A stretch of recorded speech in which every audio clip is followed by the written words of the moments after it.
Hi, everyone. My name is Kate Cunningham, and I am a lecturer in photography at GSU.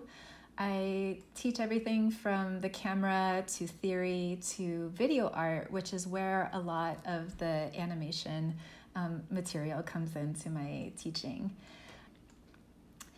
All right, so if you took this workshop last time, we had worked on making a Photoshop composition, and it was much more open, maybe more of just kind of a artistic animation. And today I've changed things around a little bit to really think about how you could apply this into the classroom, and thinking about where the style of animation might work best for student projects or to illustrate various concepts.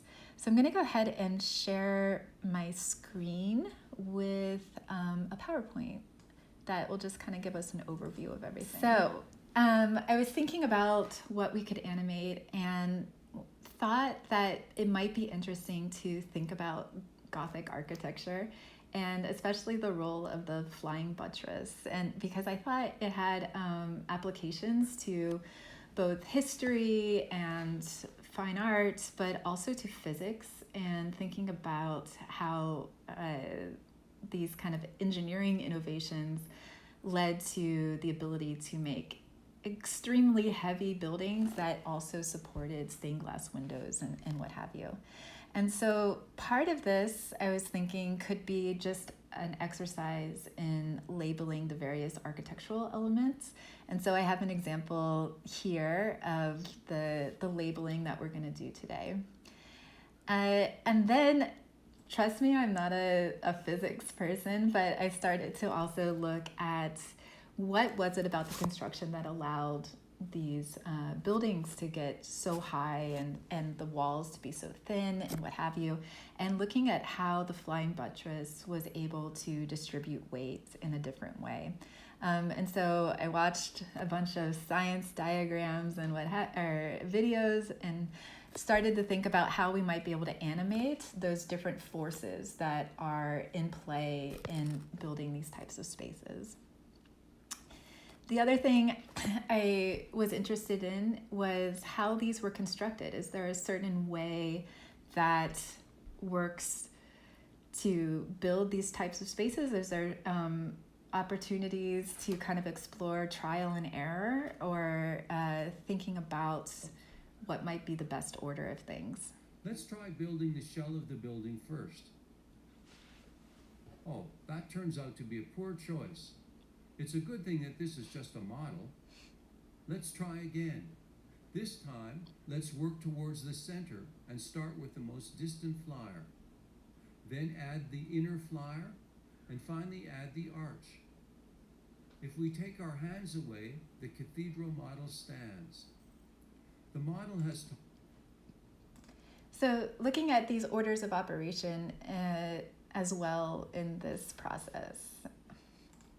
So this is what I was thinking and what would become the animation. I have parts of these already filled out, thinking about the amount of time that we have today.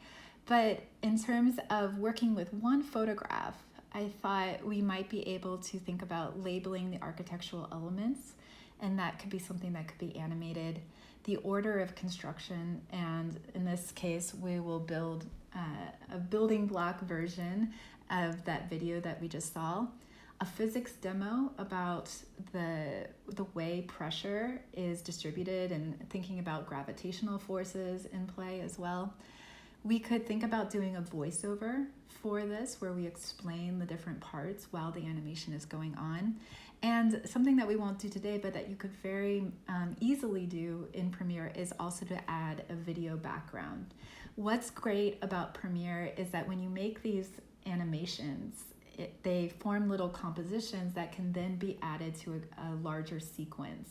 So you could be filming something or showing a demo that is you describing things, and then you could insert into that video the animation as its own sequence that can be animated as well. There's so many layers that you can do with Premiere. And so this is what we're going to attempt to get to today. We might not get through all of it, but this idea of demonstrating the various building blocks and how the construction was completed.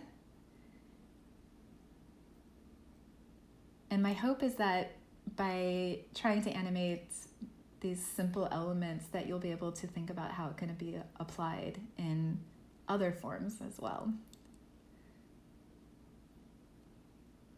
So here's my physical forces visualization as well. So that's what we're going to attempt today. And I was also interested in starting with just really simple materials. So we're going to start with a photograph, and that's how we're going to build everything from there using Photoshop and then Premiere. After we work on these animations, I would also like to talk about more possibilities of different ways that this style of animation can be applied, and maybe we can brainstorm together as well. Okay, so let's open our layer animation folder 2021. And inside here, you will see Photoshop files. What I would like you to select is the Trinity Abbey Vendôme. I'm not a French speaker. And double click on that, and that should automatically open up Photoshop because I've saved it as a Photoshop document.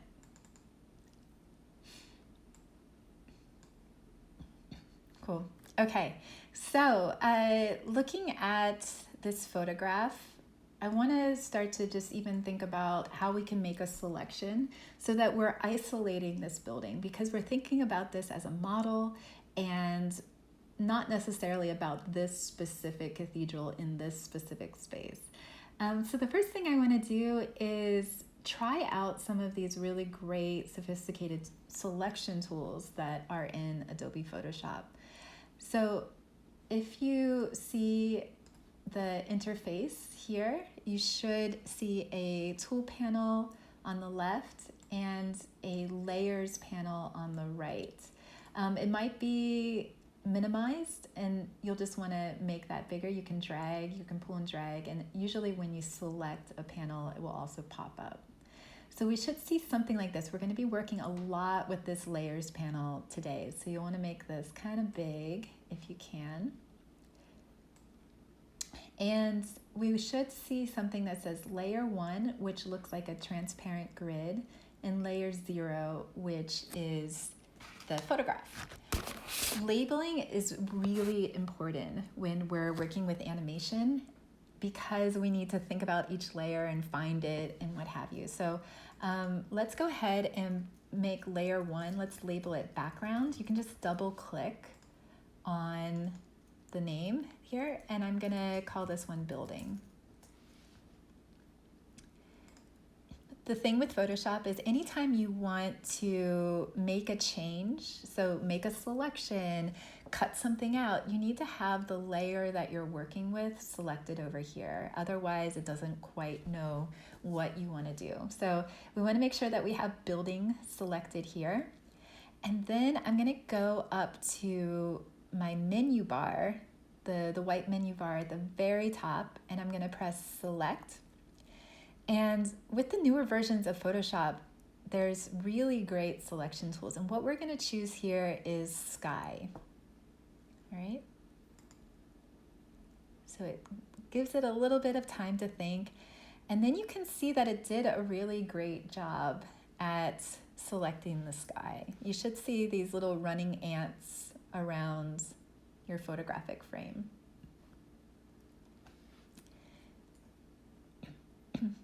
All right, so once it is selected, let's press the delete button because we just want to get rid of it. All right, and once you press delete, you should see a transparent grid. It's a grid, but it's kind of the visualization of transparency. All right, so now I'm gonna think about removing these other parts of my scene here. So I want to get rid of this building and maybe the street below. And there are a lot of different selection tools that are targeted to different actions. So one of the really great ones is the object selection tool, which allows you to just to kind of pinpoint an area that you want to focus on. But I'm looking at these shapes and I think they're pretty much straight lines. You know, I'm not trying to take someone's hair or select someone's hair or something like that. So I'm gonna go up here and you might see something that looks like a lasso at the lasso tool. If you hold down on it, you can also choose the polygonal lasso tool, and that's what we're gonna work with right now. So the first thing I'm gonna do, I just wanna click into one of these blank areas to deselect the sky that was selected before. And now I just wanna outline the space. So you can outline it by clicking to start your selection. You can almost think of it like tacking it in some way. And I'm just gonna go, I'm not gonna be super precise with this. You know, if this was something that you were really working on, you could get very nitty gritty with it. But I'm just gonna go through and kind of find all those angles.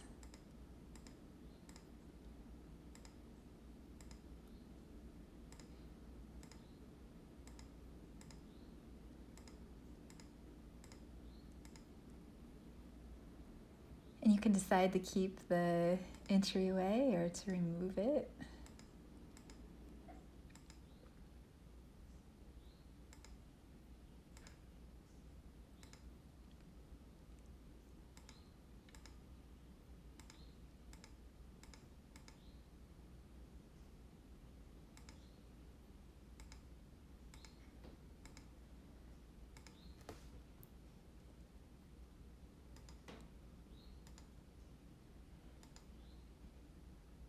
And right now I'm just thinking more about really clean edges as opposed to incredibly precise ones. So once I have that area selected, I'm gonna also select outside of the frame so that I am choosing that entire area, and I'm just gonna press delete.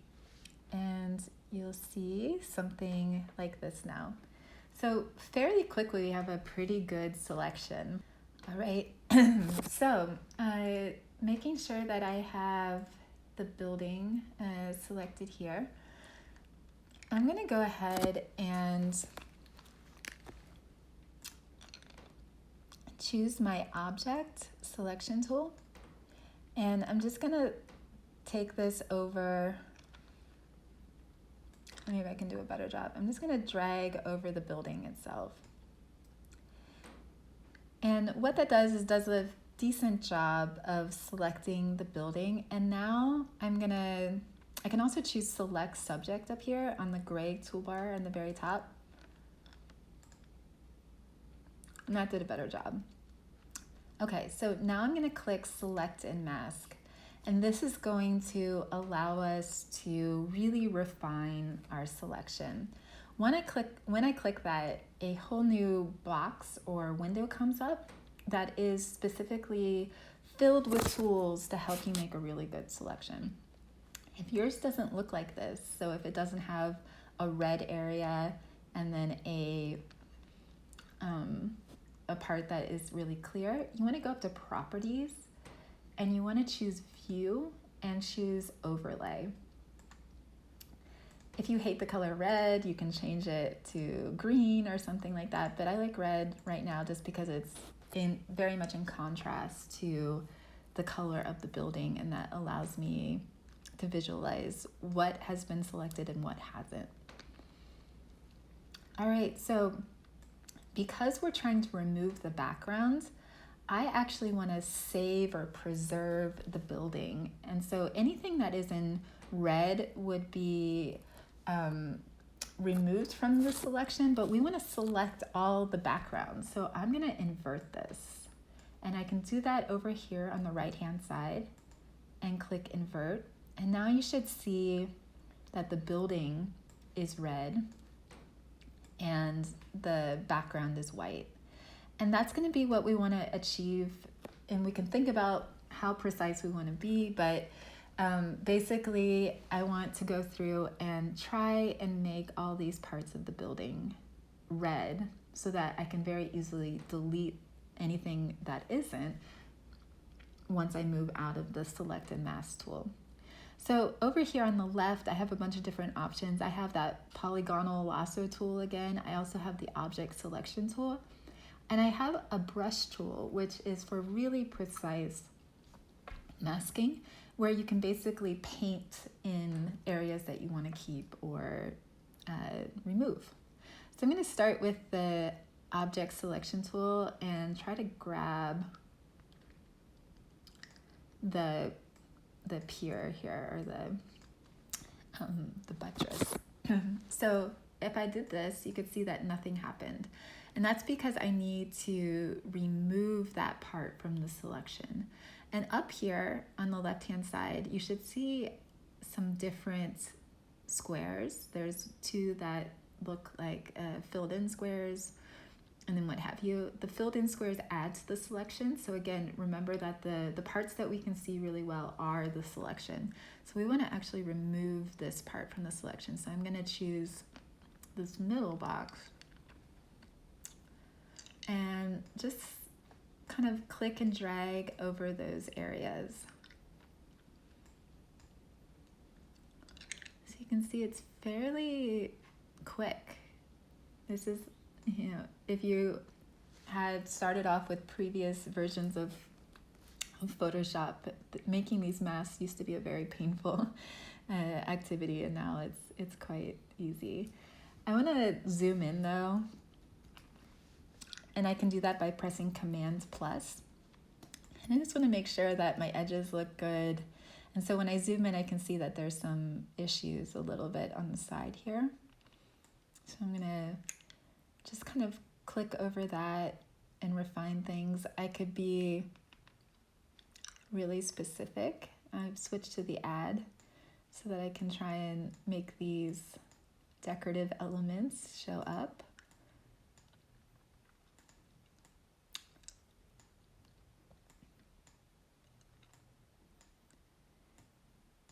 And again, you can be as rough or as precise as you like.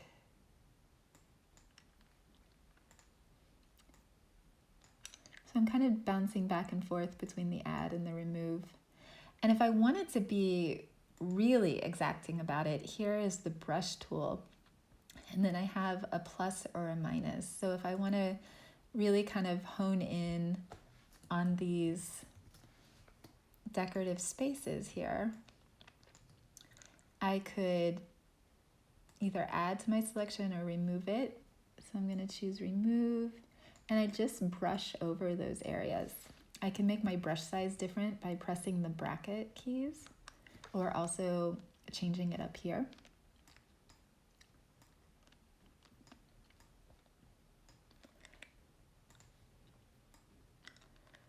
And so we're just cleaning it up just a bit.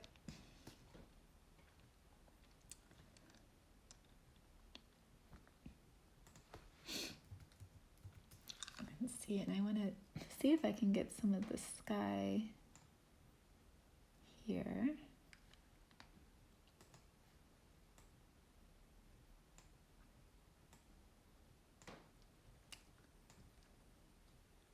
And also over here.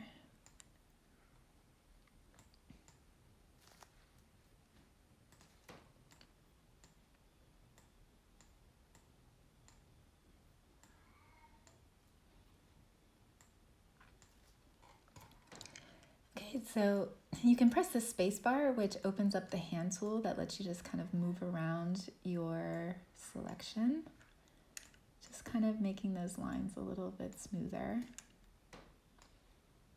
Okay, so yeah, if I wanted to, so just kind of, I'm just clicking and dragging over these areas that might have been missed. So I can just see these little edges here.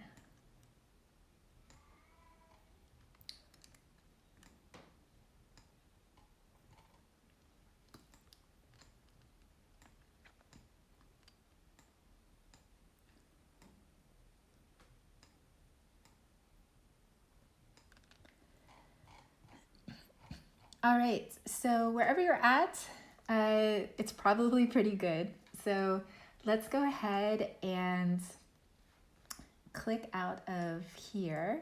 And I would just want to make sure that the output is to selection, and that's defaulted. And then I'm going to press OK. All right, so now I have this really great selection. And what I'm going to do is just press delete. And make sure, and you can see it deleted all these little areas in here, and that my building, I'm pressing Command minus now to make it full screen, is pretty isolated. Okay, if you want, you can also save this selection. You can go to Select, Save Selection, and you can just say building. If you got totally lost or you're not quite sure with the selection, you can also choose, you can open up this file, which is Trinity Abbey, and it has a big part of the selection already done.